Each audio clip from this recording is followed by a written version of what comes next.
하시렸습니다. 예수께서 그의 12제자를 부르사 더러운 귀신을 쫓아내며 모든 병과 모든 약한 것을 고치시는 권능을 주시니라.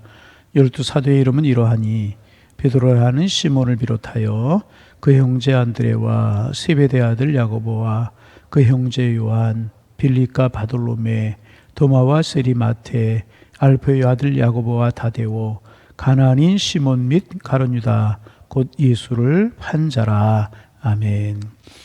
예수님께서 이 땅에 오셔서 33년을 사셨어요. 그래서 이제 30년 동안의 삶은 사적인 생애다. 그래서 공생애를 준비하는 기간이셨고 3년 동안의 공생애를 이제 살아가셨는데 3년 동안의 공생애를 시작하시면 제일 먼저 하신 것이 세례를 받으시고 그 다음에 광야로 나가셔서 금식하며 기도하셨어요.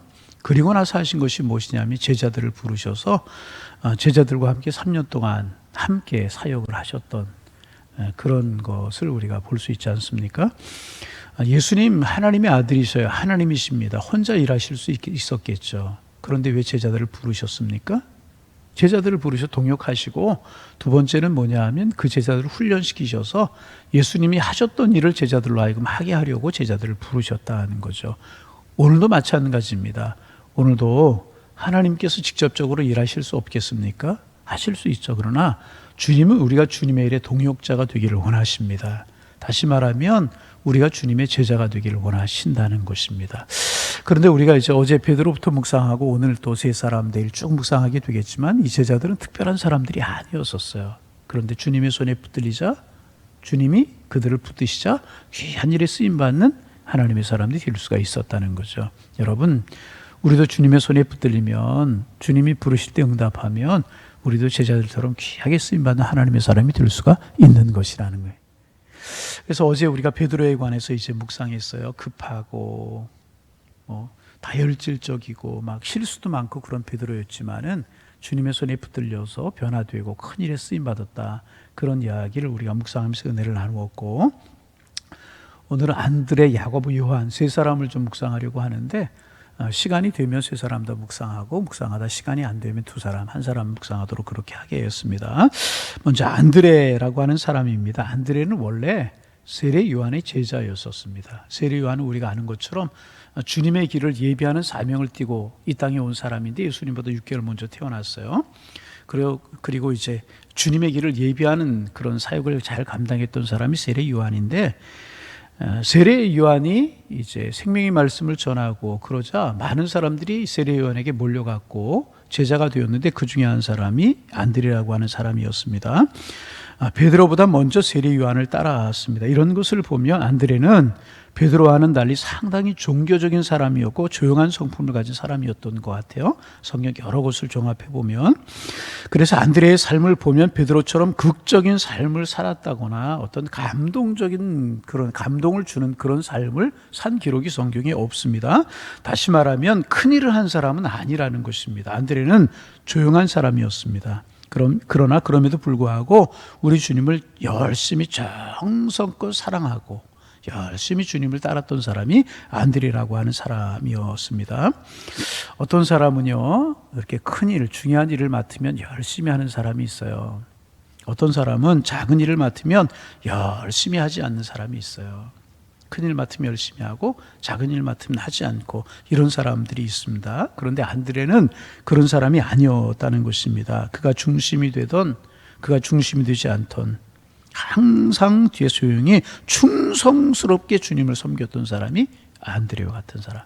그러니까 베드로 같은 사람도 필요하지만은 안드레 같은 사람도 필요하다는 거예요. 그래서 주님은 안드레 같은 사람도 부르셨어요.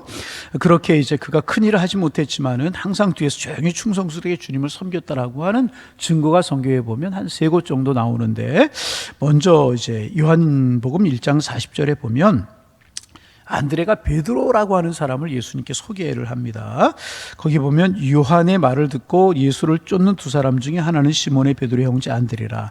그가 먼저 자기 형제 시몬을 찾아가 말하되 우리가 메시아를 만났다고 하고 데리고 예수께로 오니. 그렇게 기록하고 있습니다. 베드로를 예수님께 소개한 사람이 누구냐? 안드레라고 하는 사람입니다. 여러분, 우리가 경험해서 이제 아는 거지만은 많은 분들의 고백, 그리고 우리가 실제로 경험하게 되는 것이 뭐냐 하면, 전도하기 가장 어려운 사람이 여러분 누구든가요? 전도하기 가장 어려운 사람이 누구냐 하면 가족입니다. 가족을 전도하기가 참 어려워요. 그런데 안드레가 자기의 형인 베드로를 예수님께 인도하고 예수님께 소개했다는 것입니다. 그래서 우리는 여기에서 이런 이야기를 할 수가 있는 것입니다. 안드레는 큰 일을 한 인물은 아니었었습니다. 그러나 큰 인물을 예수님께 소개한 사람이다. 그렇게 이야기할 수가 있습니다. 여기에 제자의 모습이 있는 것입니다. 우리는 죄송하지만 큰 분도 있고 그렇지 않지만 별로 큰 인물이 아닐 수도 있다는 거예요. 그러나 우리는 큰 인물을 예수님께 소개해주는 다리 역할을 할 수 있는 사람이 될 수는 있다는 것인데, 이것이 바로 안드레 역할이다. 그렇게 말할 수 있고요. 두 번째 증거는 뭐냐면 요한복음 6장 5절 이하에 나옵니다. 예수님께서 말씀을 전하시는데 모인 무리가 5,000명 이상이 되었어요. 성경의 계수는 여자와 어린아이 빼놓고 계수하잖아요. 근데 5,000명이었다고 하는 것을 보면 10,000명이 넘었을 것 같아요. 그런데 예수님께서 그들에게 말씀을 전하시는 거예요. 그런데 예수님이 전하신 말씀이 얼마나 오묘하고 얼마나 생명력이 있고 얼마나 놀라운 말씀이었는지, 아마 그 다윗의 고백을 빌리면 말 그대로 송이꿀보다 더단 말씀이었던 것 같아요. 예수님께서 말씀을 전하시는데, 그런데 예수님의 말씀이 그렇게 오묘하고 생명이 있고 그러자 청중들이 밥을 먹는 것도 잊어버려요. 그리고 예수님의 말씀이 심취되어서 예수님의 말씀을 들어요. 그리고 이제 저녁 때가 되었던 것 같아요. 예수님께서 빌립에게 너희 가서 먹을 것을 사다 주라, 그렇게 말씀을 하십니다. 그때 빌립이 아주 상식적인 생각을 합니다. 여기는 광야인데 어떻게 5,000명을 먹일 수 있는 것이 있겠는가? 그러려면 우리에게 200데나리온이나 되는 돈이 있어야 되는데 우리가 어떻게 그 돈을 준비할 수 있는가? 이렇게 빌립은 상식적인 생각을 합니다. 그런데 그때 안드레가 그 많은 사람들 중에서 어린아이 하나를 만나게 됩니다. 그리고 그 어린아이 손에 보리떡 5개와 물고기 5개가 들려져 있었다는 사실을 우리가 알 수 있잖아요. 그런데 안드레가 이 어린아이를 예수님께 소개합니다. 예수님께 데리고 옵니다. 예수님께서는 그 안드레 속에 있는 믿음을 보시고 보리떡 5개와 물고기 2마리를 손에 들으시고 그것을 가지고 축사하셔서 5,000명을 먹이시고 남는 기적을 베풀어 주셨습니다. 그러니까 이 기적의 자료를 제공한 믿음의 사람이 바로 안드레라고 하는 사람이 이었다는 것입니다. 여러분 가만히 생각해 보세요. 어린아이 하나 손에 보리떡 5개와 물고기 2마리가 들려져 있어요. 우리는 5,000명, 10,000명이 돼요. 더군다나 시장이에요. 그런데 어린아이 손에 들려져 있던 보리떡 5개, 물고기 2마리가 뭐였겠습니까? 그런데 안드레는 그 어린아이를 예수님께 소개했다는 거예요. 여러분, 이게 예수님이 하실 수 있고 예수님이 어떤 일을 행하실 수 있다라고 하는 믿음이 없었다면 안드레가 어린아이를 예수님께 데리고 갔겠습니까? 그렇지 않잖아요. 그런데 안드레의 마음속에는 믿음이 있었기 때문에 그 어린아이를 예수님께 소개했고 그 일로 말미암아 기적이 베풀어지는, 정말 놀라운 기적이 베풀어지는 그런 일이 벌어지지 않았습니까? 이런 사람이 안드레였다는 거예요. 그런가 하면 세 번째 증거는 요한복음 12장 20절 이하인데, 예수님께서 예루살렘 성에 입성하실 때에 사람들이 호산나 호산나 찬송하잖아요. 축제가 있은 다음 날 축제를 구경하러 왔던 헬라인 중에 몇 사람이 빌립에게 예수님 뵙기를 요청을 합니다. 그때 빌립이 그들을 예수님께로 데려간 것이 아니라 안드레에게로 데려와요. 그리고 안드레가 그들을, 헬라 사람들을 예수님께 소개해 줍니다. 그러니까 성경에 나타난 안드레에 관한 기록을 살펴보면 모두가 이런 종류의 기록들입니다. 안드레가 어떤 기적을 행하였거나, 베드로는 정말 죽은 사람 살리고 3,000명씩이나 회개하게 하는 그런 일을 일으키잖아요.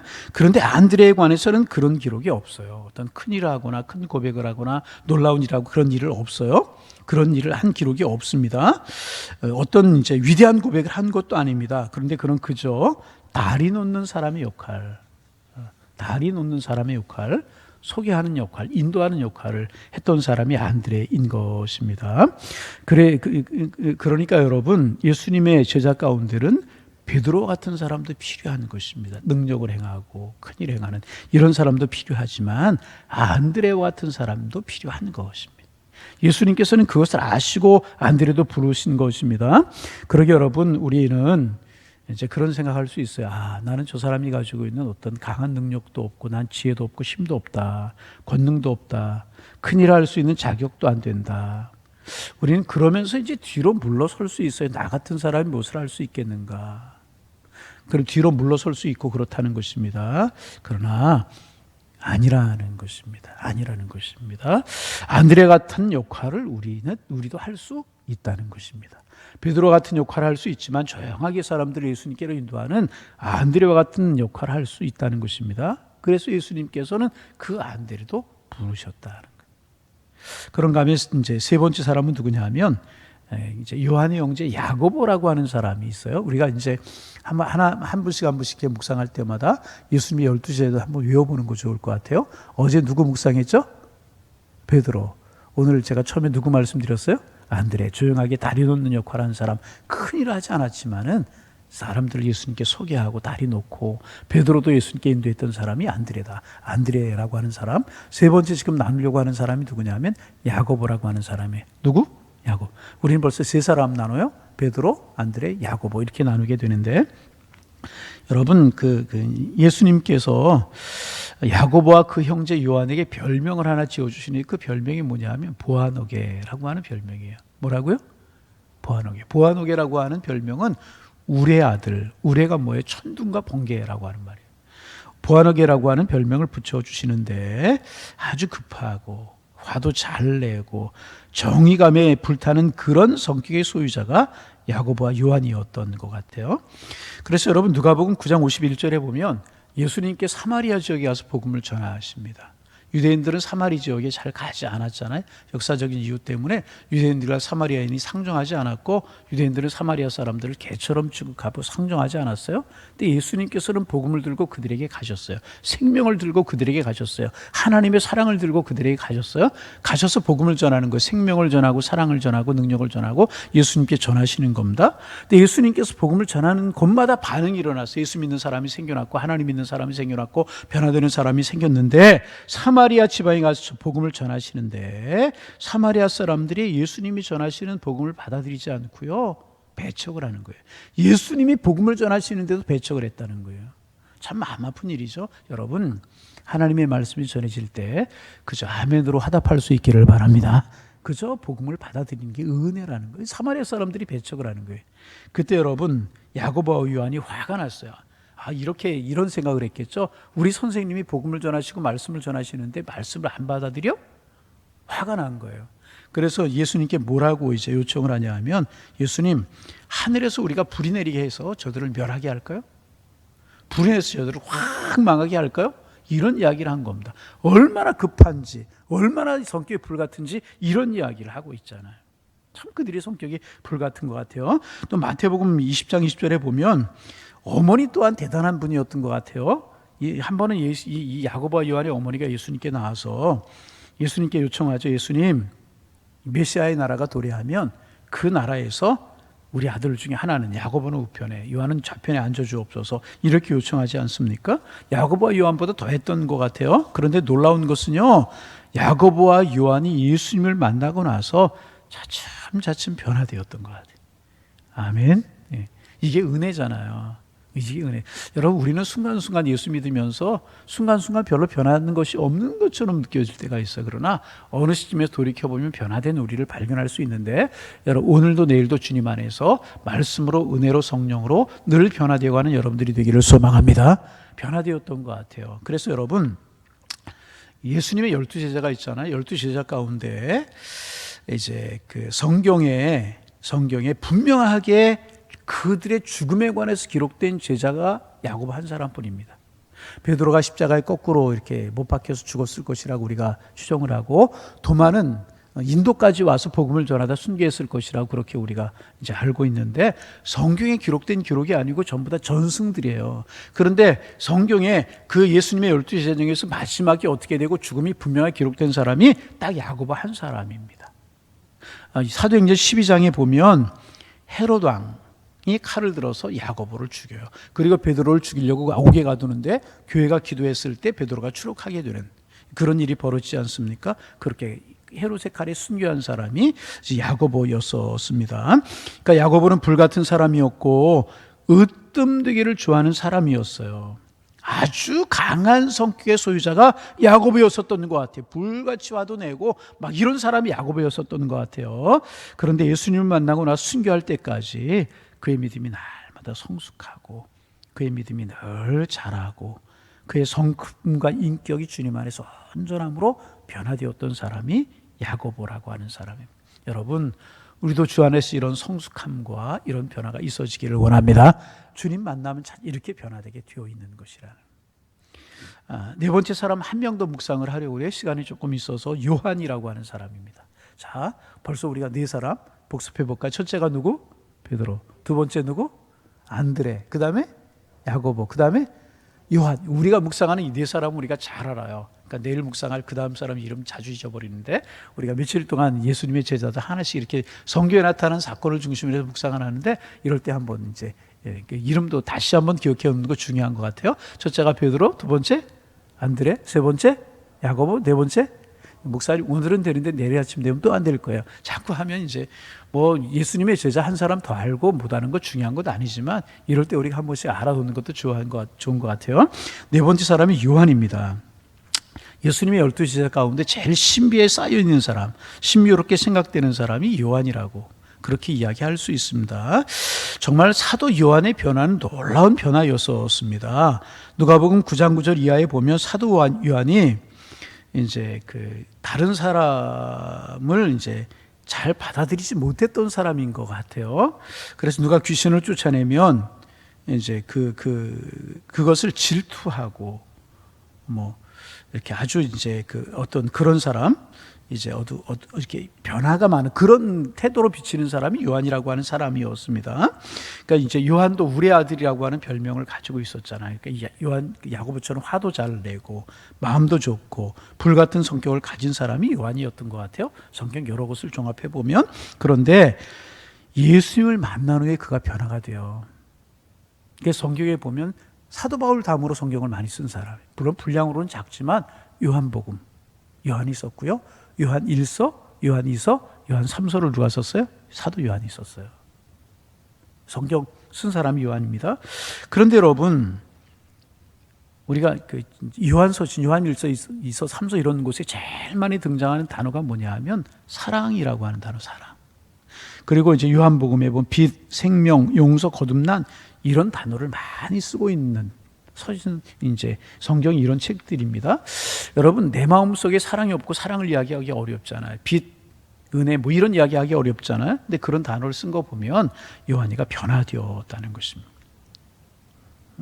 완전히 변화돼. 그래서 여러분 예수님께서 이제 부활하셨어요. 무덤에 장사되고 부활하셨는데 여인들이 제일 먼저 예수님의 무덤을 찾잖아요.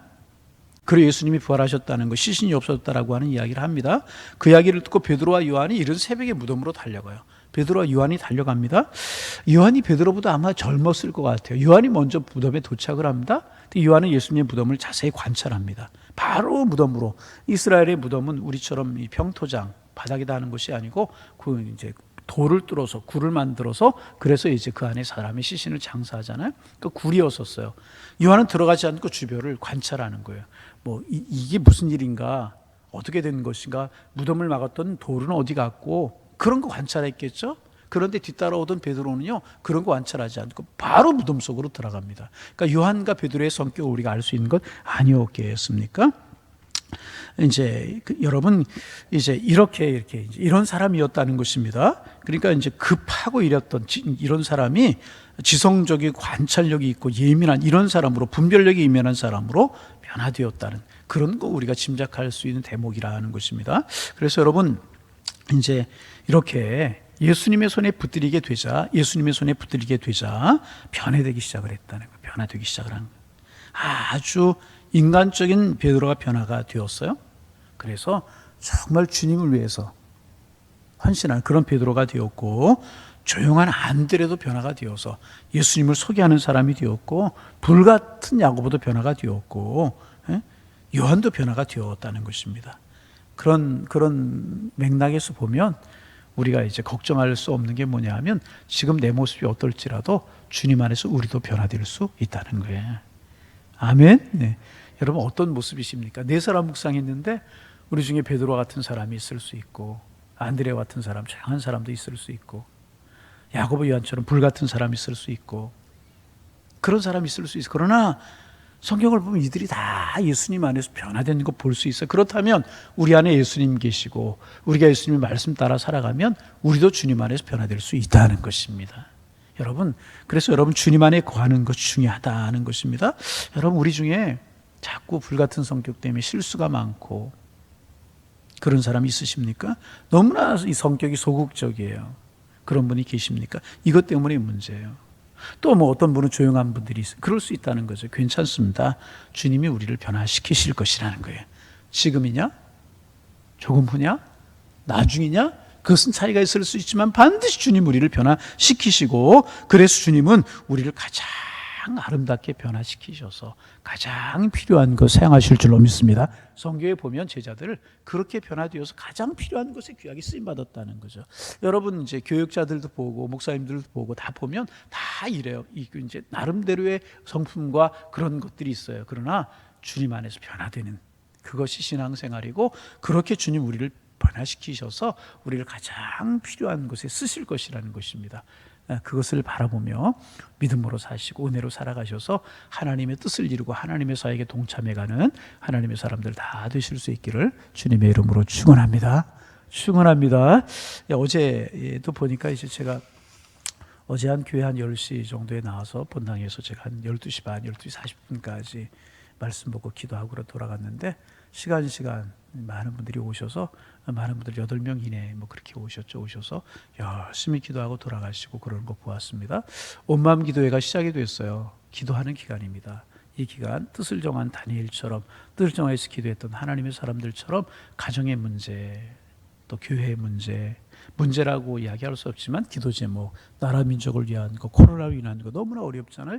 이와 같은 때 우리가 기도해야 될 때라 생각이 되는데 여러분 시간 나시는 대로 교회 나오셔서 우리가 함께 기도한 일에 동참해 주시고 교회 나올 시간이 안 되시는 분은 삶의 자리에서 집중해서 우리가 온 교회가 기도해서 늘 말씀드리지만 사도행전 12장에 보면 야고보가를 세롯이 죽이고 베드로도 죽이려고 감옥에 가두었어요. 그 소식을 듣고 교회가 모이잖아요. 다락방에 간절함으로 기도하잖아요. 모여서 기도하고 힘을 모아서 기도하는 것 하나님이 좋아하시는 것 같아요. 그 기도 들으시고 베드로 추록시켜 주시는 응답으로 새롭게 하시잖아요. 여러분 기도하는 기간입니다. 이 기간 동안 우리 열심히 기도하여서 하나님이 하시는 역사를 볼 수 있는 우리 교회 우리가 되기를 소망합니다. 기도하겠습니다. 하나님 오늘도 단잠을 깨워 주님 앞에 나와 말씀 들으며 찬송하며 기도함을 한 날을 시작합니다. 오늘 축복의 날이 되게 하시고 매일매일 지나가는 그날 중에 한 날이 되지 않게 하시고 새로운 한 날 축복의 날 주님과 동행하는 날 하나님의 사랑이 가슴 뜨거운 감격으로 다가오는 은혜의 날 우리가 기도하고 하나님이 들으시는 그런 소통과 교제와 축복의 날이 될 수 있도록 인도하여 주옵소서.